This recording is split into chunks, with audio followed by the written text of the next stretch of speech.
ce mois de décembre, nous allons lancer l'opération WIBGA. L'opération WIBGA qui concernera la période du 15 décembre au 15 janvier, 15 décembre 2025 au 15 janvier 2026. Et cette opération va s'étendre sur l'ensemble du territoire national et toutes les forces de sécurité intérieure seront impliquées, ainsi que les groupements des forces de sécurisation de différentes zones. Donc, police, gendarmerie, la brigade, la BAD et les groupements des forces seront impliqués à cette opération. Alors, les axes de l'opération se résument essentiellement à deux pans. Il y a le volet préventif, parce qu'il faut prévenir pour qu'il n'y ait même pas de plainte, il n'y ait même pas de préjudice, mais également la répression, parce que quand la prévention ne marche pas, il va falloir effectivement réprimer. Et au niveau de la prévention, il y aura une densification des patrouilles pédestres et motorisées. Nous allons lancer cela et ce pour dissuader quiconque qui tentera de commettre des infractions sur l'ensemble du territoire national pour que nos populations puissent passer des bons moments en cette période de fin d'année. Nous allons également densifier les contrôles sécuritaires, les contrôles routiers, également les contrôles d'identité. Et cela, nous invitons également les populations à détenir leurs documents d'identité pour éviter tout désagrément. Alors, nous allons aussi lancer des opérations de bouclage de certaines zones que nous avons pu identifier comme des zones criminogènes, mais également mener des opérations de ratissage dans des zones pour que s'il y a des foyers criminogènes dans ces zones-là, que nous puissions aussi anticiper sur ces acteurs-là.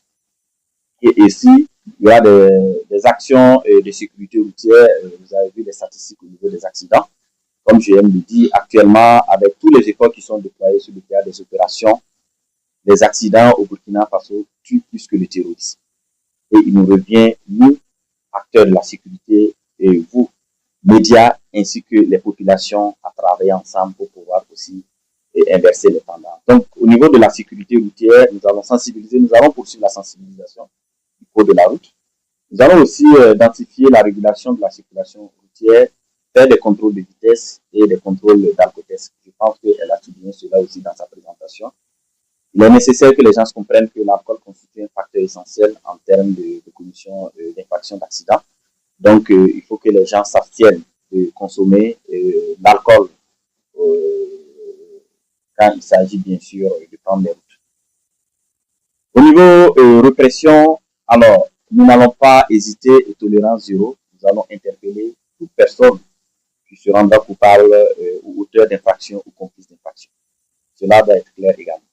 En tout cas, tous les moyens seront déployés pour que les auteurs de ces infractions puissent répondre de leur propre. Également, le constat et la répression des infractions liées aux accidents de la route ne seraient pas tolérés aussi. Nous avons pu passer 11 mois en 2025, donc l'unique mois qui nous reste en janvier 2026.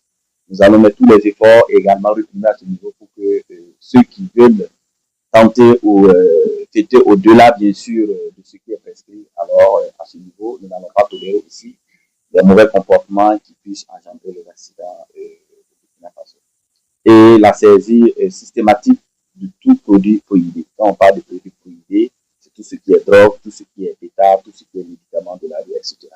En tout état de cause, je pense que dans quelques jours, nous allons même faire un communiqué encore pour rappeler les populations que l'usage des pétards sont interdits et que nous allons y veiller. Alors, en termes d'appel à l'endroit des populations, c'est réellement garder le calme. Voilà. C'est une période de fête, certes, mais également, nous passons, le Burkina Faso actuellement traverse un contexte sécuritaire particulier. Fêter, oui, mais également fêter en tenant compte du contexte sécuritaire. Parce que pendant que certaines sont dans des zones hautement sécurisées, telles que les centres urbains sont en train de fêter, d'autres également font face à des situations, notamment de terrorisme. Il faut tenir compte de cela dans la solidarité, dans la sécurité, et fêter en toute tranquillité. Collaborer surtout avec les FDS. Et je pense que c'est le but même de cette conférence de presse pour que vous puissiez relayer.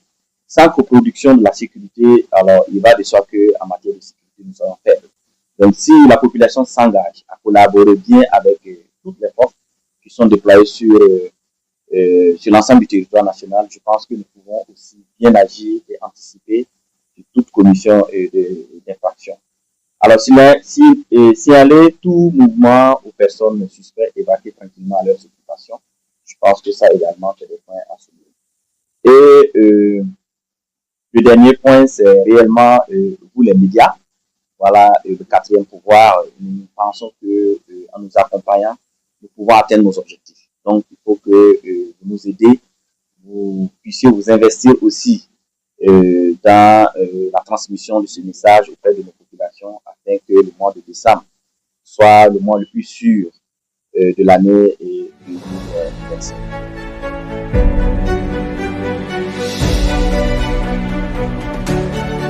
Quand nous analysons ce phénomène, alors le premier facteur qui revient à tout moment, chaque mois, c'est l'imprudence.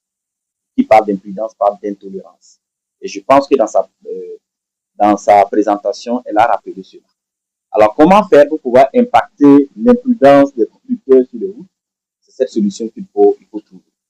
Au niveau du ministère de la Sécurité, on est allé au-delà de cela. Parce que ce matin même, nous venons de finir le conseil d'orientation sur la stratégie nationale de sécurité routière 2026-2030 pour mieux coordonner toutes les actions et harmoniser les différentes actions en matière de sécurité routière. Et je pense que ce pas également est pris en compte. Parce qu'on ne peut pas aussi rester là inactif avec le même message. Il va falloir changer aussi la manière de faire. Donc, à ce niveau, je pense que les facteurs étant déjà identifiés, notamment l'imprudence, l'alcool, etc., nous allons aussi prendre des mesures. Même l'alcotest, vous avez vu que récemment, nous l'avons introduit parce que l'alcool aussi constituait l'un des facteurs des accidents au niveau